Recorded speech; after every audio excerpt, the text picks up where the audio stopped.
श्लोक संख्या 16 को पढ़ रहे हैं और को समझने की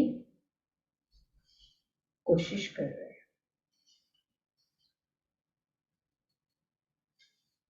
तो आगे प्रार्थना की जा रही है।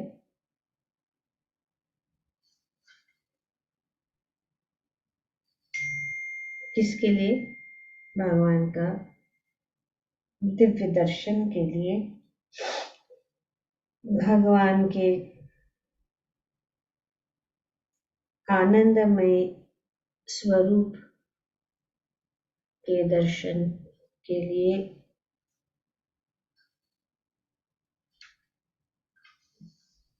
क्योंकि भगवान आनंदमयोऽभ्यासात्, भगवान आनंद की मूर्ति है, अखिल रसामृत की मूर्ति है और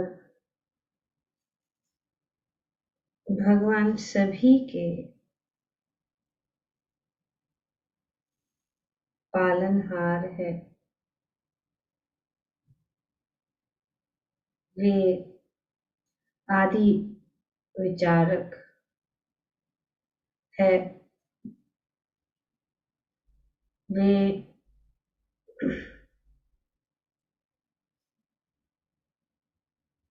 ब्रह्मांड के पालक है, नियामक है, शुद्ध भक्त के लक्ष्य है, मानव जाति के प्रजापतियों के शुभ चिंतक है। तो इस प्रकार से यहाँ पे भगवान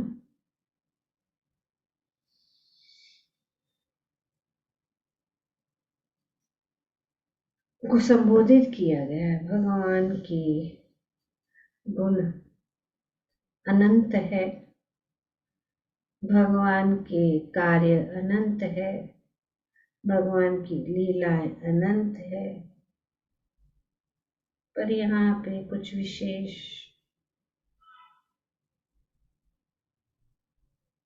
जो उनके गुण हैं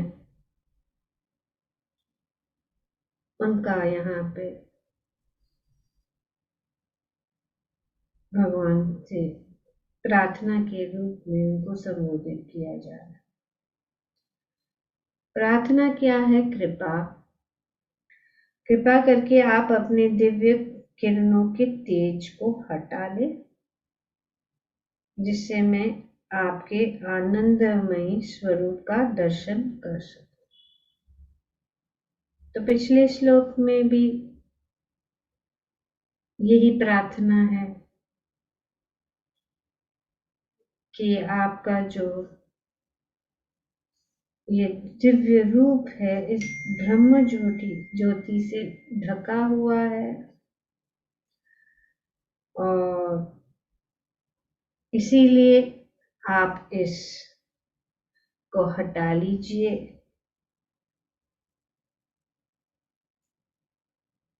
ताकि आपके आनंदमय स्वरूप का दर्शन हो सके। और यहाँ पे उदाहरण दिया गया है सूर्य का। जिस प्रकार सूर्य और सूर्य की किरणें होती है उसी प्रकार आप परमेश्वर है और मैं एक तुच्छ जीव। तो सूर्य का उदाहरण, सूर्य और सूर्य की किरणें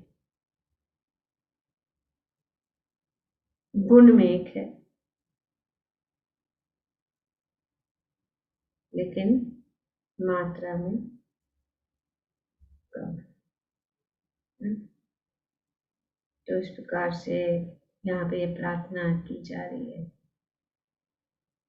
सूर्य एक स्थान में स्थित है, इसी प्रकार भगवान जो है गोलोक वृंदावन में स्थित है और उनके शरीर से, वहीं से ये ब्रह्म ज्योति का जो तेज है वो निकल रहा है और वहां पे आप उपस्थित है और वहां पे आप जो है सुंदर दिव्य लीलाएं कर रहे हैं, जैसे कि ब्रह्म संहिता में भी ब्रह्मा जी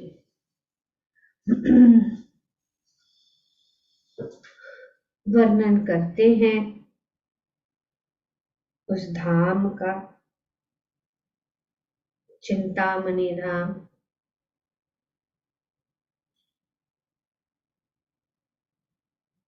भगवान का ये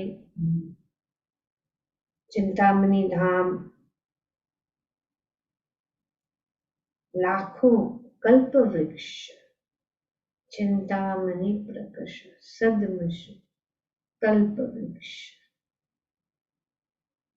बहुत सारे कल्प वृक्ष। कल्प वृक्ष मतलब क्या है? कल्प वृक्ष का अर्थ क्या है?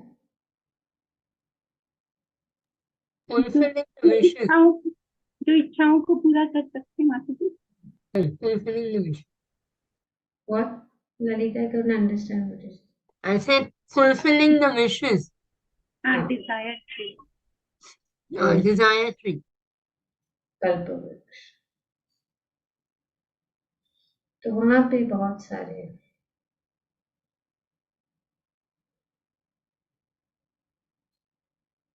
कल्प वृक्ष से घिरे हुए सुरभि गाय,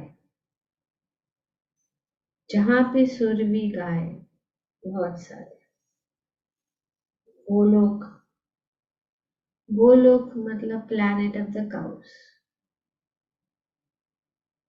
गोलोक, वो मतलब गाय, सुरभि गाय, बहुत सारे वर्णन किया गया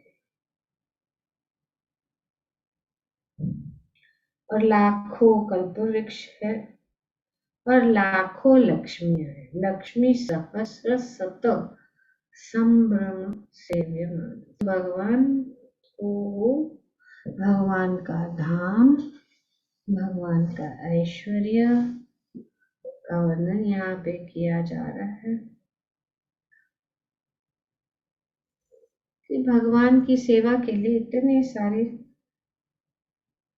सहस्र शत लक्ष्मियां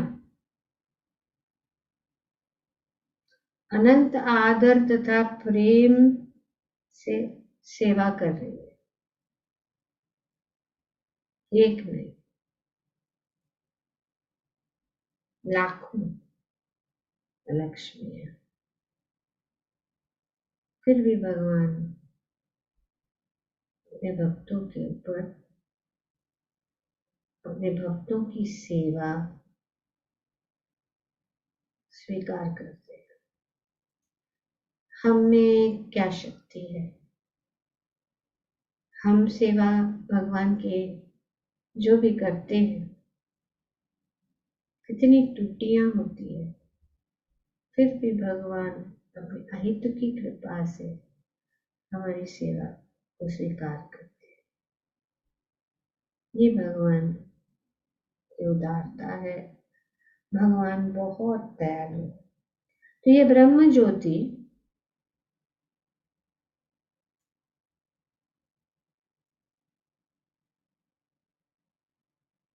के कारण भगवान को के सुंदर रूप का नहीं देख सकते, इसलिए ईशोपनिषद की इस प्रार्थना में भगवान से याचना की गई है कि वे ब्रह्म ज्योति की तेजोमय किरणें हटा ले, जिससे कि शुद्ध भक्त उनके परम आनंदमय दिव्य स्वरूप का दर्शन कर सके।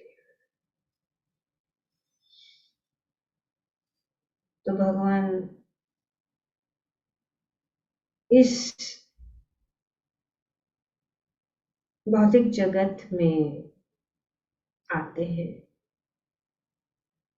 स्वयं भगवान परम पुरुषोत्तम भगवान श्री कृष्ण इस भौतिक जगत में आते हैं और हम सब उनका दर्शन करते हैं।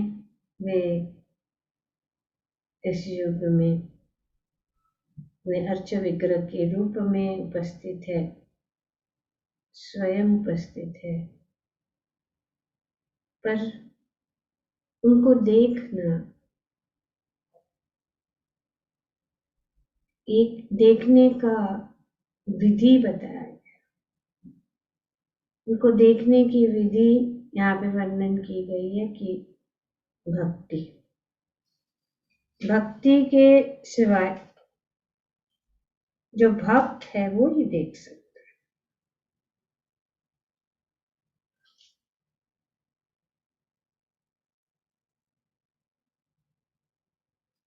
भगवान का शुद्ध एवं पूर्ण ज्ञानी भक्त तन मन से भगवान के प्रति आसक्त रहता है और जब भी ऐसा भक्त अपने जैसे अन्य भक्तों के साथ मिलते हैं तो उन सबके पास भगवान के दिव्य कार्यकलाप की महिमा गायन के अतिरिक्त और कुछ कार्य नहीं है।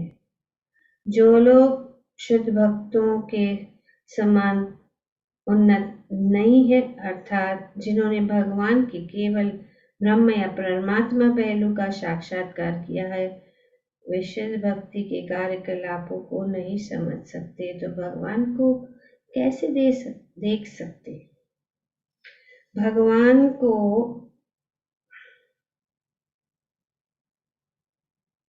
अगर हम ब्रह्म ज्योति में लीन हो जाए तो एक हो गए, तो कहाँ से भगवान दिखेगा? भगवान दिखेंगे नहीं हमसे। तो ब्रह्म ज्योति को हम भगवान को कैसे देख सकते हैं? ब्रह्म ज्योति में, क्योंकि ब्रह्म ज्योति तो आवरण है, ब्रह्म ज्योति तो इतना तेज है कि हम नहीं देख सकते। जिस प्रकार से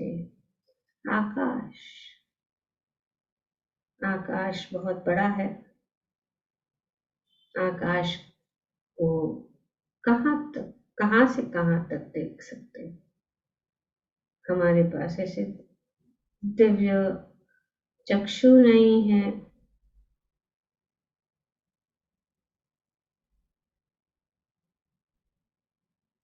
तो इस प्रकार से ये ब्रह्म ज्योति की अनुभूति होने से मनुष्य को भगवान के कल्याणकारी स्वरूप का अनुभव होता है कि भगवान कल्याणकारी, ये एक कदम आगे है। जैसे कि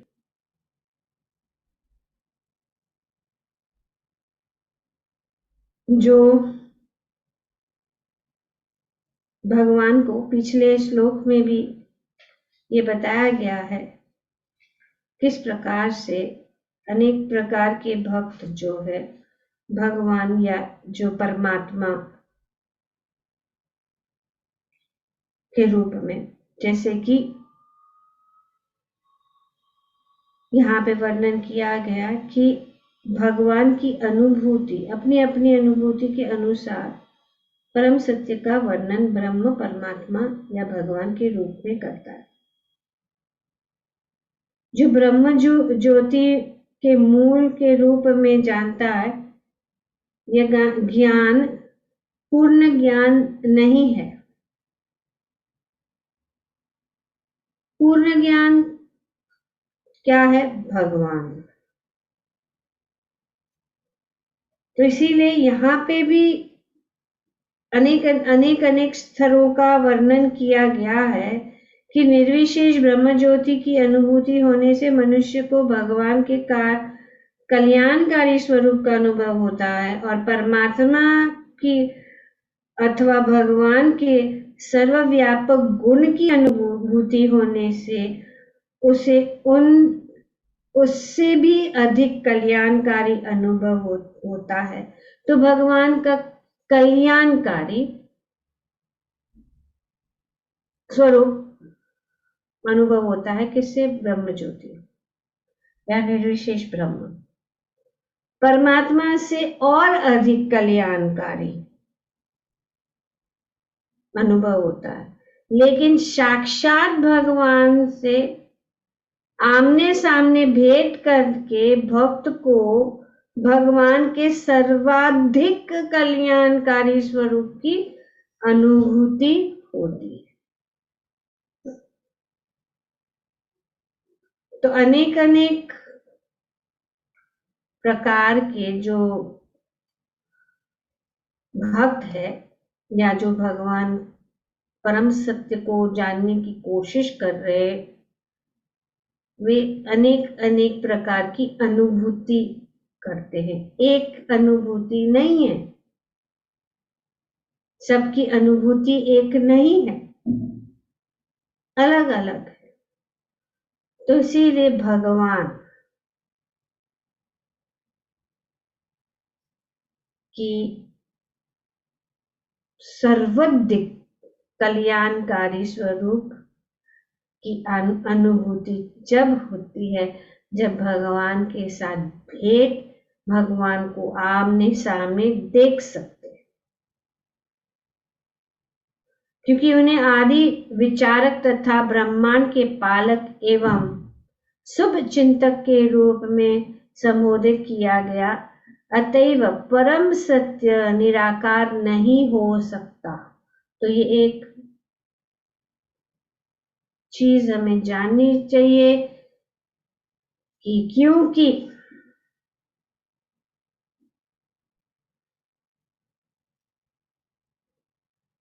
वे जो है कैसे संबोधित किया गया? विचारक तथा ब्रह्मांड के पालक। ब्रह्मांड के पालक, इसीलिए पोषण, यहाँ पे पोषण शब्द इस श्लोक में, इसका अर्थ ये है, ये क्लियर बात है कि भगवान का रूप है,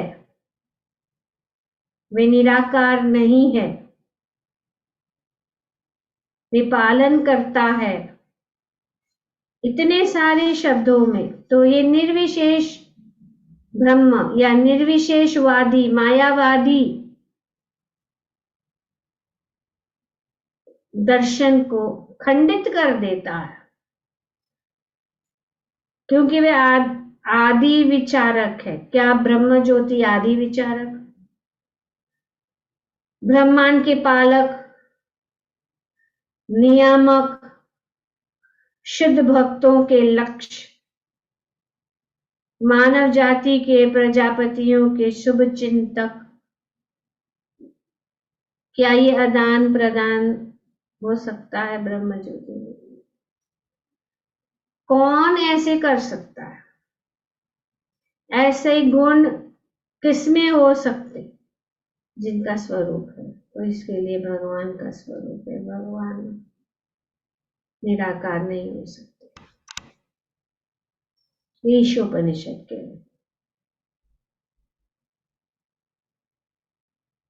भगवान का रूप है, क्योंकि अगर हमारा अभ्यास सिर्फ ब्रह्म ज्योति तक है और हम सोचते कि ब्रह्म ज्योति सब कुछ है, उसके आगे कुछ भी नहीं है, जैसे कि निराकार ब्रह्मवादी ये सोचते कि भगवान का कोई रूप नहीं है, और ब्रह्म ज्योति में ब्रह्म आनंद, कुछ आनंद है, कुछ शांति है, उसका कोई नो डाउट अबाउट इट, को कोई संदेह नहीं है उसमें कि वहां पे शांति नहीं है, लेकिन अगर नहीं होती तो फिर क्यों इतने सारे लोग इतना तपस्या करके उस ब्रह्म में लीन होने की कोशिश करते हैं? कुछ तो है, लेकिन परम नहीं, परम आनंद में नहीं। तो यहाँ पे ये स्पष्ट बताया गया है कि भगवान, और इन बातों से या इन प्रार्थनाओं से हम जान सकते हैं कि भगवान का रूप है, भगवान का सुंदर मुखारविंद, भगवान का सुंदर स्वरूप, आनंदमय स्वरूप का दर्शन के लिए प्रार्थना किया जा रहा है, जो इस ब्रह्म ज्योति को पार करने के बाद ही दिखाए। जैसे कि हम रात में हम रेलगाड़ी या रेलवे स्टेशन या प्लेटफॉर्म पे है, गाड़ी आती है, गाड़ी के सामने क्या है? बड़ा लाइट है, बड़ा लाइट है। तो बड़ा लाइट इतना तेज है कि दिखता ही नहीं कुछ उसके आगे। ये लाइट के पीछे क्या है? इतनी बड़ी गाड़ी है। तो जो लोग इस लाइट को ही सब कुछ समझ के इसके आगे कुछ भी नहीं है, लाइट तो है, लाइट गाड़ी से जुड़ी हुई है, लेकिन लाइट ही सब कुछ नहीं है, उसके पीछे गाड़ी भी है। और जिसका ज्ञान वहां तक सीमित है वो सोचते हैं कि आगे, लेकिन जिसका ज्ञान आगे कि हाँ इसके पीछे गाड़ी है, थोड़ा आगे उनका ज्ञान बढ़ता है, तो परमात्मा इस गाड़ी है, उस गाड़ी जो है बहुत लंबी है, और हर इस गाड़ी के अंदर जो है लोग बैठे हैं और उनका सब का रूप है। इस प्रकार से ये आगे जो बढ़, तो ये लाइट ही सब कुछ नहीं है, क्योंकि ये लाइट ये जो तेज प्रकाश के कारण दिखता नहीं। इसके लिए जब गाड़ी चलाते हैं, मोटर कार चलाते हैं, तो अगर लाइट सामने बहुत तेज है तो गाड़ी दिखेगी नहीं। इसीलिए कभी कभी अगर मोटर कार चला रहे तो दो लाइट है, दो लाइट जलनी जरूरी है सामने की। अगर एक जल रही है तो पता नहीं लगेगा कि गाड़ी है, कोई सामने से जो आ रहा है वो सोचेगा कि ये मोटरसाइकिल है और उसके साथ टकरार हो सकता है, जो बहुत खतरनाक है।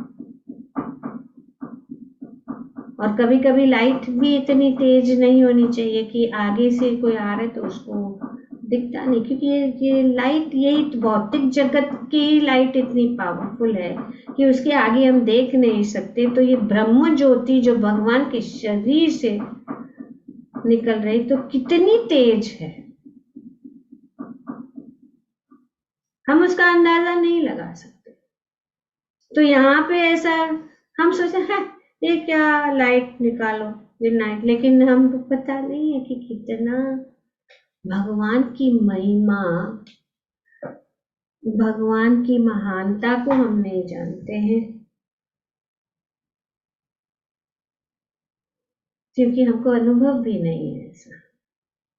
पर यहाँ से हम जान सकते हैं कि कितना तेज है, कि ये गोलोक वृंदावन से भगवान के धाम से निकली हुई ब्रह्म ज्योति है।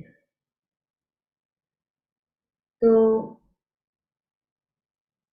ब्रह्म ज्योति सब कुछ नहीं, ये निर्विशेषवादी का आर्ग्यूमेंट कैंसल। तो कैंसल मतलब गलत नहीं है। जैसे कि कोई 10वीं तक पढ़ा है, वो पढ़ा हुआ ही है ना, पढ़ा लिखा तो माना जाता है ना।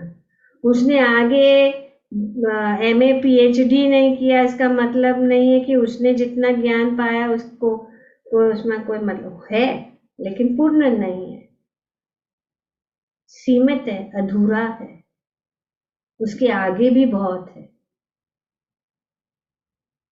तो इस प्रकार से परम सत्य निराकार नहीं हो सकता। ये श्री ईशोपनिषद का निर्णय है। किसका निर्णय है? ईशोपनिषद का, हमारा नहीं। पूषण शब्द पालन करता विशेष रूप से महत्वपूर्ण है, क्योंकि यद्यपि भगवान सभी जीवों का पालन करते हैं, लेकिन वे अपने भक्तों का विशेष रूप से पालन करते हैं। तो भगवान सबका पालनहार है, सबका पालन करते हैं, पर भक्तों का विशेष रूप से। जैसे कि भगवान अर्जुन के साथी बनते विशेष, भगवान पक्षपात नहीं करते हैं, भगवान किसी का के पक्ष में नहीं। भगवान कहते हैं कि जैसा दुर्योधन वैसा अर्जुन। उन्होंने कहा कि मैं तो किसी का, जो दुर्योधन को भी उन्होंने कहा कि तुम्हें जो चाहिए मांगो, और अर्जुन को भी कहा कि तुम्हें क्या चाहिए मांगो। भगवान ने जिसने जिस प्रकार से मांगा वैस प्रकार से भगवान देते हैं। अगर हम गलत रास्ते पे जाने की इतनी उत्सुकता, इतने उत्सुक है, तो भगवान, जबकि सारी जीव भी भगवान के ही विभिन्न अंश विस्तार है, और चूंकि इनमें से कुछ स्वामी बनना तथा परमेश्वर की नकल करना चाहते हैं, अतः वे उन्हें इस भौतिक सृष्टि में प्रवेश करने की अनुमति इस छूट के साथ देते हैं कि वे प्रकृति के ऊपर प्रभुत्व जताने की अपनी प्रवृत्ति का पूर्ण उपयोग करे। देखिए भगवान मसीह, छूट जाओ, नारायणी सेना से लो। पर भगवान सभी के हितैषी है। भगवान के अंश रूप जीवों की उपस्थिति से संपूर्ण व्यवहार जगत क्रिया प्रतिक्रिया से आलोदित हो जाता है। इस तरह जीवों को भौतिक प्रकृति पर प्रभुत्व जताने की पूरी सुविधाएं प्रदान की जाती है, लेकिन परम नियंता तो अपने श्वांस परमात्मा रूप में, जो पुरुषों में से एक है, स्वयं भगवान ही है। तो सब कुछ भगवान ही है, परमात्मा के रूप में, सर्वव्यापक रूप में।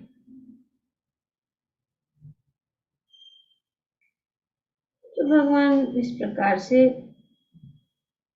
भक्तों का खास भगवान साथ देते, साथी बनते हैं।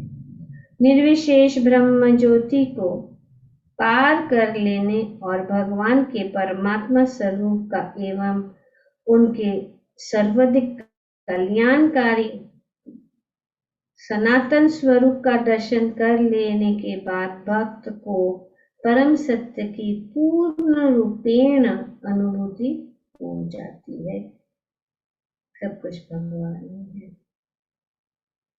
श्री जीव गोस्वामी अपने पुस्तक भगवत संदर्भ में कहते हैं, पूर्ण पुरुषोत्तम भगवान में परम सत्य की पूर्ण अवधारणा की अनुभूति होती है।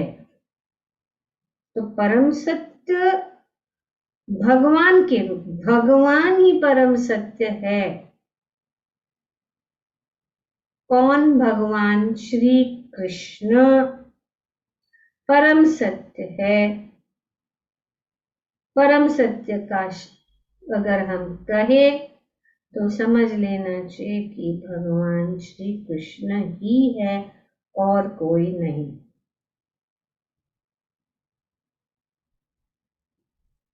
तो पूर्ण अवधारण की अनुभूति होती क्योंकि वे सर्वशक्तिमान है और समस्त दिव्य शक्तियों से युक्त है।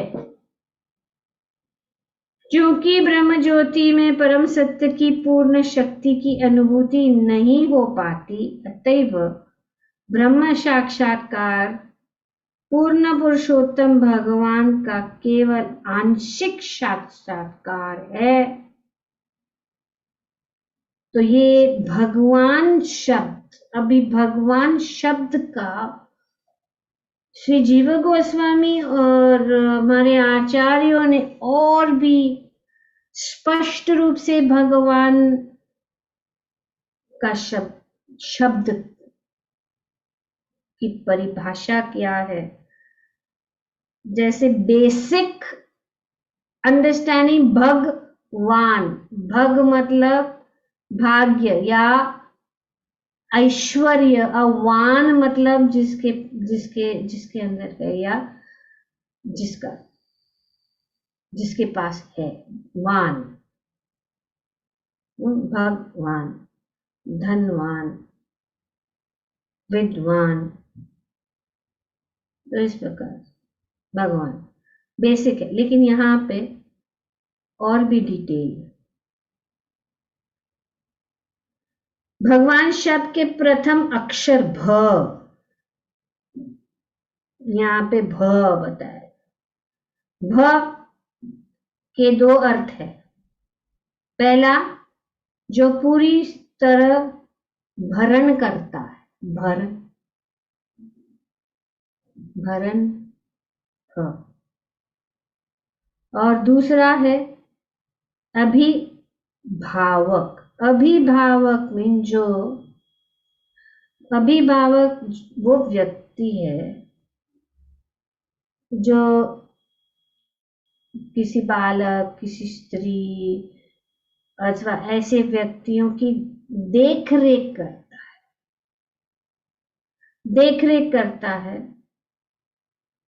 उनकी देखरेख करने में समर्थ। तो ये भगवान जो है, भ का अर्थ भरण या अभिभावक। ग, दूसरा अक्षर भ ग। अभी ग क्या है? तत्प्रदर्शक या सृष्टा, सृष्टा। ग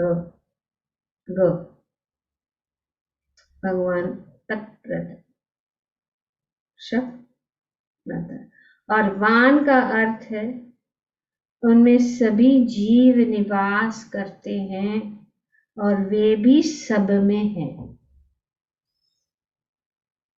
सर्वेश्वरेश्वर ब्रजेंद्र कुमार सभी जीवों में, सभी जीव जो है उनमें निवास करते हैं। मान, सब जीव उनमें निवास करते और वे भी सब में निवास करते। कहने का तात्पर्य यह है कि दिव्य शब्द भगवान अनंत ज्ञान, सामर्थ्य, शक्ति, ऐश्वर्य, बल तथा प्रभाव को बताते हैं जिनमें लेश मात्र भी भौतिक दोष नहीं होता। भगवान में कोई दोष नहीं। तो भगवान के विषय में यहाँ पे प्रभुपाद जी अपने तात्पर्य में बहुत विस्तार रूप से समझा रहे। भगवान अपने अनन्य भक्तों का पूरी तरह पालन करते हैं और भक्त की पराकाष्ठा के मार्ग पर उन्हें क्रमशः अग्रसर होने के लिए मार्गदर्शन करते हैं। तो भगवान पालन करते हैं, मार्गदर्शन करते हैं अपने भक्तों के। वे अपने भक्तों के नायक है। उन नायक के रूप में अनंत गत्वा उन्हीं को अपने आप सौंप करके उनकी भक्तिमय सेवा समस्त आकांक्षाओं को पूरा करते हैं। तो भगवान नायक है। भगवान अपने भक्तों को अपने आप को अपने भक्तों को सौंप देते हैं, उनकी सभी आकांक्षाओं को पूर्ण करते हैं। शिष्टा होने के कारण वे अपने भक्तों को वे समस्त योग्यताएं प्रदान कर सकते हैं जिससे वे अंततः उनके पास पहुंच सके। सब कुछ कर रहे भगवान, पालन कर रहे हैं, अग्रसर कर रहे हमें। वे हमारी आकांक्षाओं को पूर्ण करते हैं क्योंकि वे हमारी उनकी कृपा करते हैं और दर्शन दिलाते हैं और हमें मार्ग दिखाते हैं कि किस प्रकार से हम आध्यात्मिक गोलोक वृंदावन पहुंचने में सहायक बनते हैं। किस पर सहायता? कुछ करने की जरूरत नहीं है, सिर्फ भगवान के चरण कमलों की जो की नौका है। ये स्पष्ट रूप से भगवान भगवद गीता में बताते हैं। चतुश्लोकी पहले भगवान अपने आप विषय में बताते हैं, हम सर्वस्य प्रभो मत सर्वम प्रवर्तते इति मत्वा भजन्ते मां मुग्धभाव समान्विता। आगे वे कहते हैं, मत चित्त मद्गत प्राण बोधयन्त परस्परम कथयन्तश्च माम नित्यं तुष्यन्ति च रमन्ति च। कि मेरे भक्त कैसे हैं? वे जो जानते हैं। हाँ, आगे पहले भगवान कहते हैं बुद्ध भाव समान्वित, जो जानते हैं, इति मत्वा, जो जानते हैं वो इस प्रकार से क्या करते हैं? मेरी भक्ति में। और भक्ति कैसे करते? मच्चित्त मद्गत प्राण बोधयन्त परस्परम कथयन्तश्च मां नित्यं तुष्यन्ति च रमन्ति च। वे उनके चित्त, उनका मन, उनका जीवन सिर्फ मेरे विषय में सोचना करना, उनका विचार सिर्फ मुझ में वास करते हैं। उनका जीवन मुझको ही अर्पित है। और तुष्यन्ति, वे आनंद लेते, तुष्ट है। किस चीज में तुष्ट है? मेरी चर्चा करने। तुष्यन्ति च कथयन्तश्च माम नित्यम, मेरी कथा, नित्यम मेरी कथा ही करते रहते। कथयन्तश्च माम नित्यम तुष्यन्ति च रमन्ति च। और उनके लिए मैं क्या करता हूँ? तेषां सततयुक्तानां भजतां प्रीतिपूर्वक ददामि बुद्धि योगम येन मां उपयन्ति। तो भगवान क्या कर रहे हैं? यहाँ पे बताया कि हमें वो मार्ग दिखाते हैं। भगवान का साक्षात दर्शन करते हैं। जो भगवत भक्त भगवान की अहेतुक की कृपा से भगवान की साक्षात दर्शन करते हैं और इस तरह भगवान उनकी अपने भक्तों का सर्वोच्च आध्यात्मिक लोक गोलोक वृंदावन पहुंचने में सहायक बनते हैं। भगवान की सहायता से होता है। ददामी बुद्धि योगम तो और प्रकाश तेषामेवानुकंपार्थम अहम अज्ञान, तो इस प्रकार से वो ज्ञान को भी दूर करते हैं। भगवान समस्त कारणों के कारण है। दूसरे शब्दों में क्योंकि उनका कोई कारण नहीं है तो वे ही आदि कारण है। परिणाम स्वरूप वे अपनी अंतरंगा शक्ति के संसर्ग से आनंद का आस्वादन करते हैं। बहिरंगा शक्ति पूरी तरह से उनके द्वारा प्रकट नहीं की जा सकती क्योंकि वे अपने पुरुषों के रूप में विस्तार करते हैं और उन्हीं विस्तारों द्वारा वे भौतिक जगत का पालन करते हैं। तो डायरेक्टली नहीं है बहिरंगा शक्ति, जो भगवान के पुरुषावतार है, उनके द्वारा ये बहिरंगा शक्ति और उनके द्वारा ये पालन हो रहा है। ऐसे विस्तारों के द्वारा वे भौतिक जगत का सृजन पालन तथा संहार करते हैं। इस प्रकार जीव तथा नियामक भगवान, तो आत्मा और परमात्मा में जमीन आसमान का अंतर है। एक नहीं हो, you are God, I am God, everybody is God, everything is you, everybody is everything. ये मायावादी फिलॉसफी है। परमात्मा नियंता है और आत्मा नियंत्रित है। हम नियंत्रण में है, नियंत्रित है। हम नियंता कौन है? भगवान। तो परमात्मा नियंता है और आत्मा नियंत्रित है। अतएव वे विभिन्न स्तर पर है। क्योंकि परमात्मा आत्मा से पूर्ण सहयोगी करता है, अतएव जीव के चिर संगी माने जा सकते। चिर संगी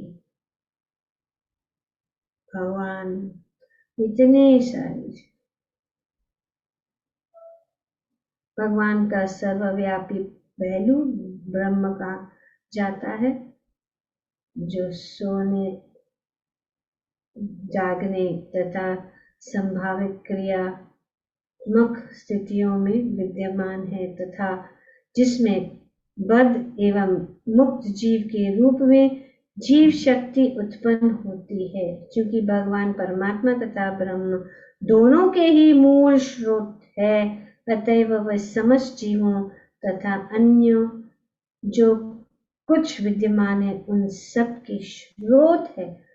जो यह जान जाता है वह तुरंत भगवान की भक्तिमय सेवा में लग जाता है। ये अहम सर्वस्व प्रभु का एक्सप्लेनेशन है। और फिर किस प्रकार से आगे भगवान के ऐसे शुद्ध भक्त एवं पूर्ण ज्ञानी भक्त तन मन से भगवान के प्रति आसक्त रहते हैं। और जब भी ऐसा भक्त आदमी अपने जैसे अन्य भक्तों के साथ मिलता है तो उस सब के पास भगवान के दिव्य कार्यकलाप का महिमा गायन के अतिरिक्त और कोई कार्य नहीं है। तो ये महत्वपूर्ण चीज है कि भक्ति और भगवान ही सभी चीजों के स्रोत है। इतने सारे शब्दों में भगवान का वर्णन किया गया। भगवान कठोपनिषद में कहा गया है कि भगवान केवल उन्हीं के द्वारा जाने जा सकते हैं जिन पर उनकी कृपा होती है, अन्य किसी के द्वारा नहीं। तो हमें हर समय हर पल भगवान की कृपा प्राप्त करने की कोशिश करनी चाहिए, प्रार्थना करनी चाहिए। ऐसी विशेष कृपा केवल उनके शुद्ध भक्तों को ही प्रदान की जाती है।